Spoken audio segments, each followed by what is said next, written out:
Hallo, willkommen beim 1000 Bäcker Brot Livestream. Heute mit dem Thema Silberaktien vor Mega-Anstieg.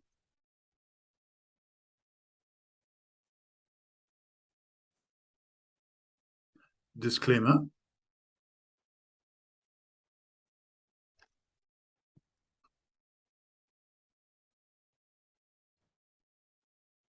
Silberaktien vor Mega-Anstieg.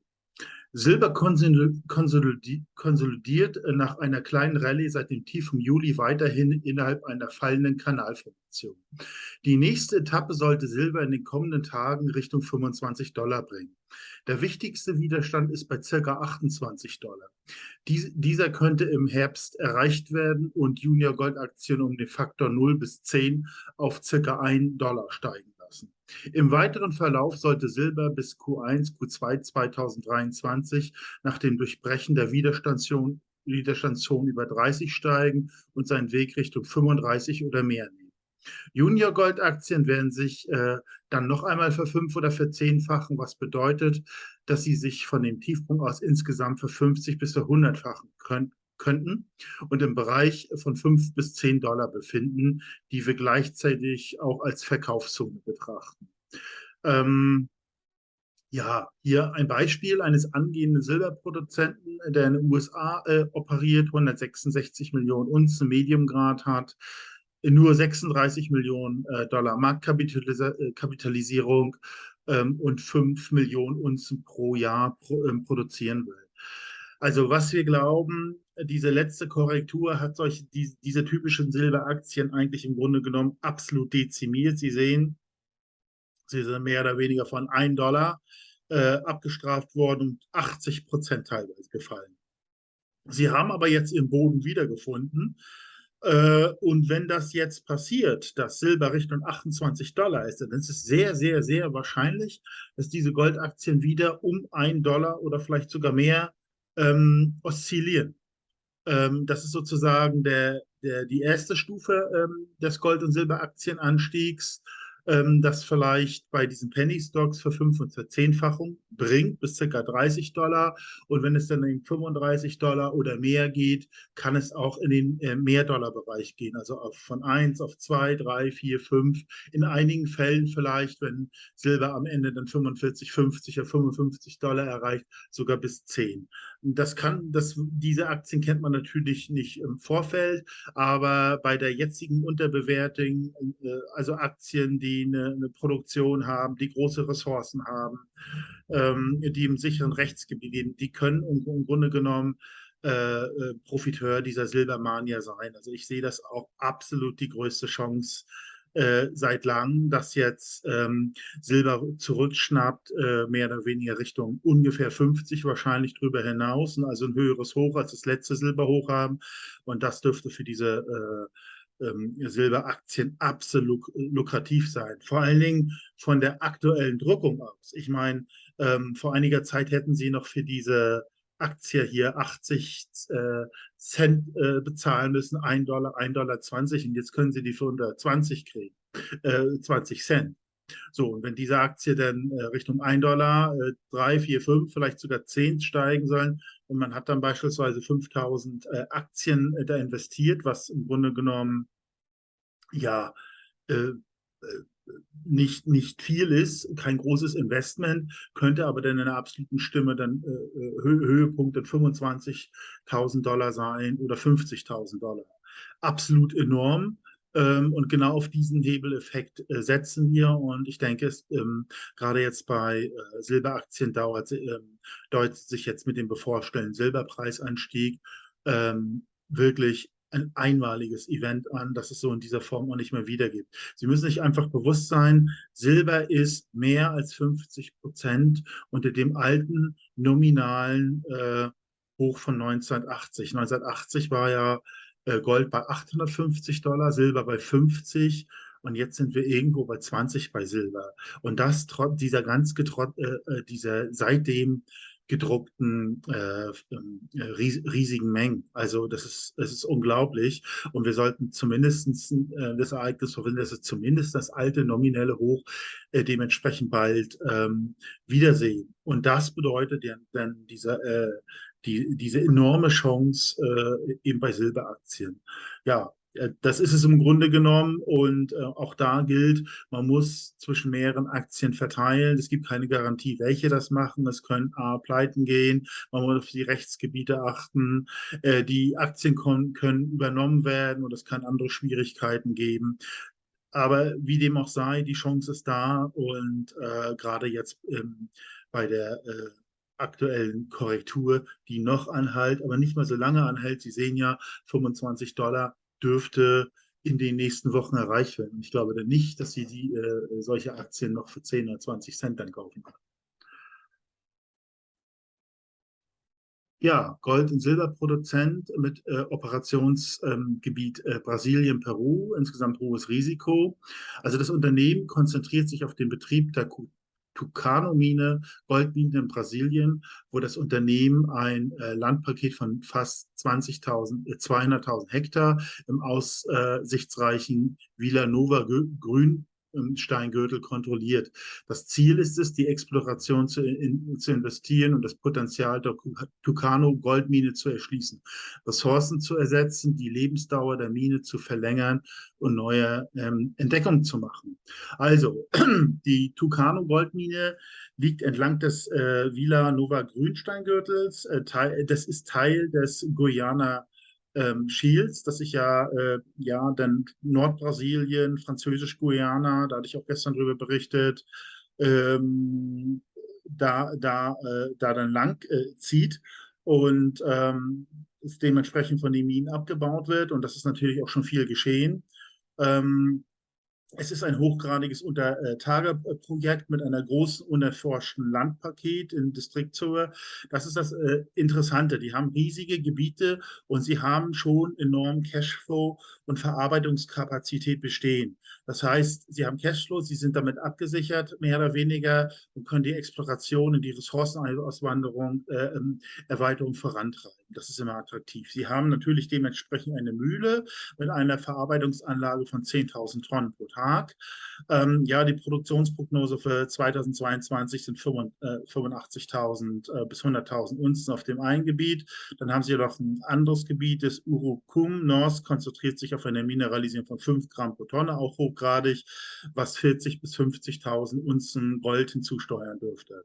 Also, insgesamt haben die Ressourcen um 2 Millionen Unzen hochgradig, 150.000 Unzen Goldproduktion, 30 Millionen Unzen Silber, Produktion von 3,1 Millionen Unzen Silber sind möglich. Also sie hatten in der Vergangenheit auch in Mexiko ein Projekt, aber das haben sie Guatemala Silber verkauft, aber sie haben immer noch das in Peru. Wie gesagt, dieser Firmenname hatte auch früher Silber mit dem Namen. Das haben sie rausgenommen, weil sie jetzt sich hauptsächlich auf diese Mine in Nordbrasilien fokussieren. Ja, durchschnittliche Gehalte von 4,15 Gramm pro Tonne für Gold hochgradig und auch Silber hochgradig 171 Gramm pro Tonne.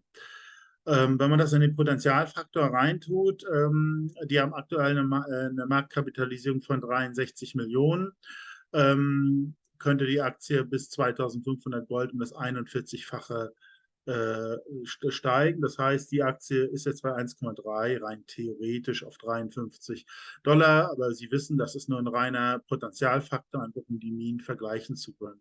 Charttechnisch ist meiner Meinung nach ungeheuer interessant. Also die Mine hat einen totalen Absturz erlebt. Das ist also eine Turnaround-Mine. Aber Sie sehen, sie hat es aber auch von 2009 bis 2011 geschafft. Und das war auch ein exorbitanter Anstieg. Und jetzt sind wir bei ungefähr 1,08. Sie waren in der Vergangenheit schon mal 48. Nicht ausgeschlossen, dass sie dahin steigt in einer wirklichen Goldmania, wenn wir bei Gold 2500 sind. Und die haben Explorationspotenzial. Wie gesagt, momentan interessieren sich die Leute nach wie vor nicht für Gold- und Silberproduzenten. Aber ich denke, der Boden ist erreicht, auch bei dieser Mine. ich finde es einfach interessant, dass sie, also die, oder auch die Superlative sind, sie haben Explorationspotenzial, sie haben Cashflow, sie können die bestehende Produktion relativ leicht ausdehnen, sie haben Produktionsanlagen, also sicherlich eine Mine, auf die man sich mal anschauen sollte. Natürlich auch wie immer keine Kaufempfehlung, sondern nur eine Information darüber. Ja, dann nochmal das Peru-Objekt. Das ist ein ehemals produzierendes Bergwerk mit umfangreicher Infrastruktur, ungefähr 90 Kilometer von Lima in Peru. Hier sehen Sie nochmal die Gebiete. Sie sehen eben hier, dass die hier ganz dicht an diesem Guyana Gold Shield sind. Übrigens, der Guyana Gold Shield hat den Namen davon, man glaubt, dass es eben mit diesem westafrikanischen Gold Shield zusammenhängt. Es haben sich über die Jahrmillionen, als Afrika und Südamerika noch zusammen ist, war das mehr oder weniger ein Gebiet. Deswegen haben wir Goldvorkommen in Westafrika und Goldvorkommen hier im Guyana Goldschild. So was Ähnliches hatte die Jahre auch mal die Runde gemacht. Da ging es um, glaube ich, nur ich weiß gar nicht, in Australien auch so ein Gebiet, die hatten Ähnliches vermutet und das waren ganz große Spekulationen. Nicht jede Spekulation ging auf, aber so hatte man, ich weiß nicht, es war Nova, ich weiß jetzt den Namen nicht, aber man hatte Ähnliches vermutet, auch mit Ostafrika und Australien, dasselbe Goldfeld. Aber hier, das ist Realität, das guyanische Goldschild, da gibt es sehr viele produzierende Minen, gute Gebiete, relativ niedrige Cashkosten, hinreichend okay, Rechtsgebiet Brasilien und Nachbarn sind Französisch-Guyana und Suriname und so weiter. Auf alle Fälle eine ganz interessante Gegend. Ja, hier nochmal generell zu unserer Philosophie. Wir finden oder ich bin begeistert von diesem Goldaktien-Bullenmarkt aus den 1970er Jahren.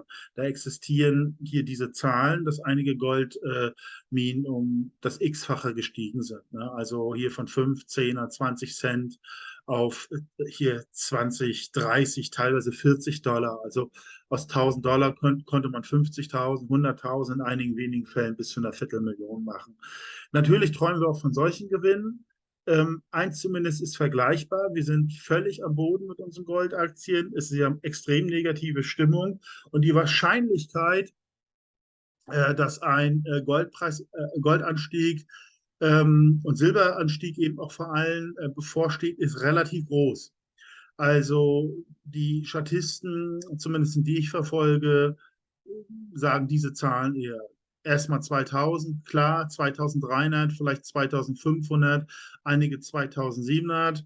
Alle sagen höhere Silberzahlen, einige vielleicht gehen nur so bis 38, andere bis 55 und den ich vor einigen Tagen gezeigt habe, ich glaube, das war Gold Venture, wie auch immer, 65 Dollar. Das ist alles möglich. Und Sie dürfen nicht vergessen, gerade diese Silbermärkte, die arbeiten in Spikes. Deswegen verbrennen sich auch so viele die Finger. Jetzt ist es halt tief. Das Silber nimmt halt auch diese rezessiven Tendenzen einfach auch auf, dass die Wirtschaft nicht wirklich gut ist. Deswegen sicherlich dieser Preis. Aber es wird sicherlich als zunehmende kaufbare Goldalternative Sicht auftun, weil die Leute werden merken, sie müssen ihr Geld retten, sie können sich kein Gold leisten und dann sollen sie nur 2 oder 3 Gramm kaufen. Da denke ich mal, sie wollen noch was Dingliches anfassen und das ist ein weltweites Phänomen. Ich glaube, es wird einfach die Silberunze dürfte der neue Standard werden oder eben auch für größere Sachen das 1 Kilogramm Silber.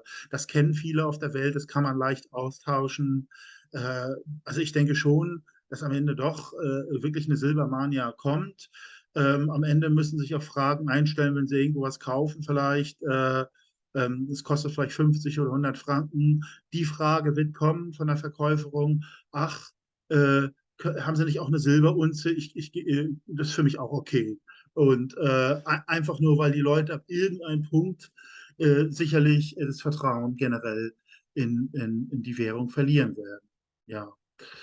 Okay, also was kann man noch tun? Penny Stocks mit großen Ressourcen kaufen, mit Superlativen. Das ist immer wichtig, weil es denkbar eben, dass dann die Leute mit den großen Taschen, die nachher investieren, den Markt hochtreiben, die gucken dann ja auch auf die Superlative und das wird dann meist dann eben hochgetrieben.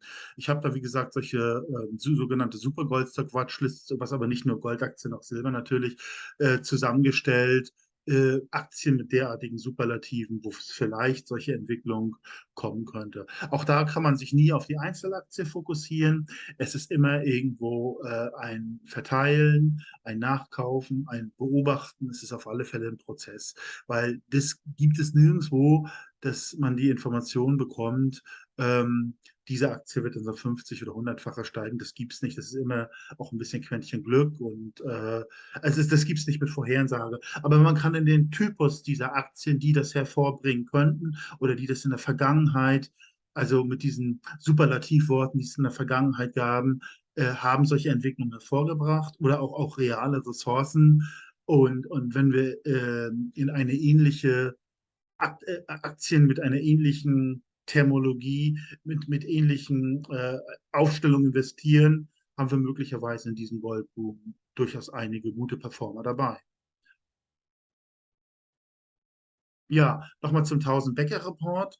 Also wir versuchen eben diese Aktien zu identifizieren, wenn möglich, sie den sogenannten Potentialfaktor zu errechnen, der sich aus der Anzahl der Unzen, des Grad des Goldes, des Länderrisikos und der Marktkapitalisierung errechnet, einfach um die Aktien vergleichen zu können. Ist, wie gesagt, nach moderaten, hohen, sehr hohen Risiko geöffnet. Ich habe dann weiter noch einen versteckten Link, wo, sage ich mal, Aktien, die sie besonders interessant sind oder besonders markiert sind, die da verlinkt sind, auch mit diesen Videos, die Sie hier sehen. Da haben Sie dann die Verbindung mit diesen Informationen, die ich hier rumschicke. Es ist eine Exit-Strategie noch mit bei, also in was man investieren kann, wenn dieser Gold- und Goldboom vorbei ist.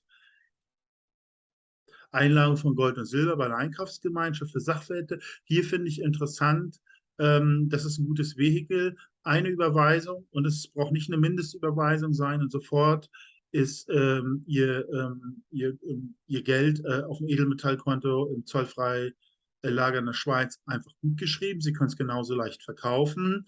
Und ja, der Geschäftsführer hat sich immer geäußert, dass in jede Situation an Ware gekommen ist. Also wenn es woanders schwierig ist, diese Transaktion zu machen und in Schlange stehen müssen, vielleicht Abgabebegrenzung oder sowas kommen, kann das die Alternative sein. Also sich auf alle Fälle mal angucken, ob das interessant für Sie ist, dass Sie sich vorbereiten können für den Transfer dieser Goldaktiengewinne in Edelmetalle. Ja, immer erst Preisvergleich von Gold- und Silberkauf, klar, selbst erklären, Vergleichsportale angucken, auf keinen Fall überteuerte Ware kaufen, das bringt nichts. Nützliche Informationen, Kontakt, ja, mit welchem Broker können Sie arbeiten, ist da vermerkt, mit welchem Broker in der Schweiz, wo können Sie Edelmetalle einlagern, beispielsweise einfach auch in Zürich City Zentrum, unkompliziert, Sie fahren im Zug zum Hauptbahnhof, gehen 500 Meter, einlagern. Also da kenne ich was, werde ich verlinken. Geht bei diesen ganzen Transaktionen, es darf nicht zu kompliziert sein. Es muss einfach, Sie müssen jederzeit Zugriff haben, vor allen Dingen muss außerhalb des Bankensystems sein. Denke ich mal, das ist King. Es darf nicht zu kompliziert sein, weil dann je mehr Drittparteien oder je mehr Prozesse wir dazwischen halten. Diese Drittparteien und Prozesse können natürlich ausfallen. Ich meine, man kauft ja Gold und Silber aufgrund einer systemischen Krise und in ein Szenario, wo, sag ich mal, alle Banken schließen und so, muss das funktionieren, dass man rankommt. Das ist ja für den Fall des Falles. Ne? Nur das ist die Bedeutung. Wenn wir diese Versicherungsschutz nicht brauchen wollten, dann bräuchten wir hier nur Goldaktien machen und irgendwann die Gewinne wie 1980 in Top-Fonds oder Zukunftstechnologie investieren. Hätte gut funktioniert 1980. Also 1980 war die Krise nicht so schlimm. Sie haben ja gesehen, diese Goldaktien mit den riesigen Bewertungen.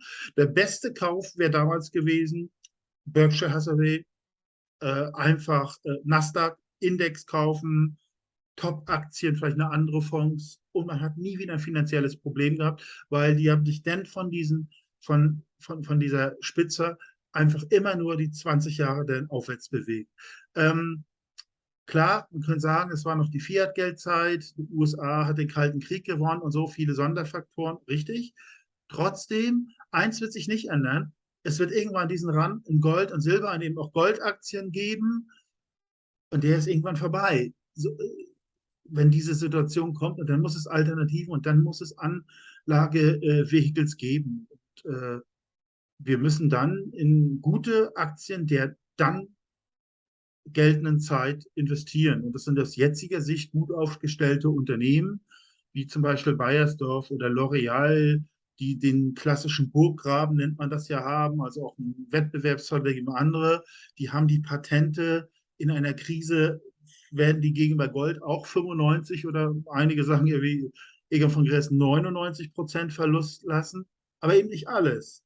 Und auf diese Situation müssen wir uns vorbereiten und solche Firmen müssen wir einsteigen. Dann haben wir den Transfer geschafft in andere Werte, in andere Assets. Und sobald die Währungsverhältnisse sich beruhigen und so, dürfte es auch zu mehr Neugründung kommen. Dann kann man ja wieder einen Teil dieser Aktien, die sehr wahrscheinlich überleben, auch wieder umwandeln, zum Beispiel in Zukunftstechnologien. Vielleicht wird Nano, vielleicht wird Raumfahrt oder besondere Biotech-Aktien oder so, obwohl es ja aktuell mit der gegenwärtigen Themen missbraucht ist. Aber einfach ganz neue Investmentklassen, die sich dann ähnlich gut entwickeln können, wie es von 1980 war. Aber diesen Zwischenschritt Gold und Silber kommen wir diesmal nicht drum rum. Und das ist eben anders als 1980. Okay, ja, weitere Informationen, Goldaktien, Goldratio, also ein paar Charts, auch Uran-Charts und so ist dabei, können Sie auch langfristig sehen, ist ganz interessant. Weitere Informationen zu CO, CA ist interessant, da findet sich die englischsprachige Community ein und diskutiert diese Aktien, da können Sie sich anmelden und können auch einige gute andere Gurus sozusagen folgen und da werden die Aktien kommentiert, vielleicht ganz, das ist natürlich auf Englisch, klar. Ähm, Videos sehen, die ich da auch habe. Es ist immer wieder interessant aus meiner Sicht, von Uwe Bergold die Videos zu sehen oder auch Professor Dr. Polleit werde ich dann verlinken, wenn ich da wieder interessante aktuelle Videos habe, einfach um auch so das große Bild einfach da sehen zu können.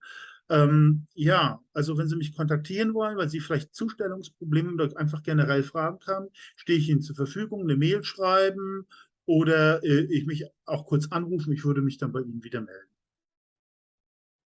Ja, ich bedanke mich ganz rechtlich, nochmal, jetzt recht, nochmal für Ihre Aufmerksamkeit. Würde mich freuen, meinen Kanal zu abonnieren, wenn Sie das noch nicht getan haben. Besten Dank und bis zum nächsten Mal.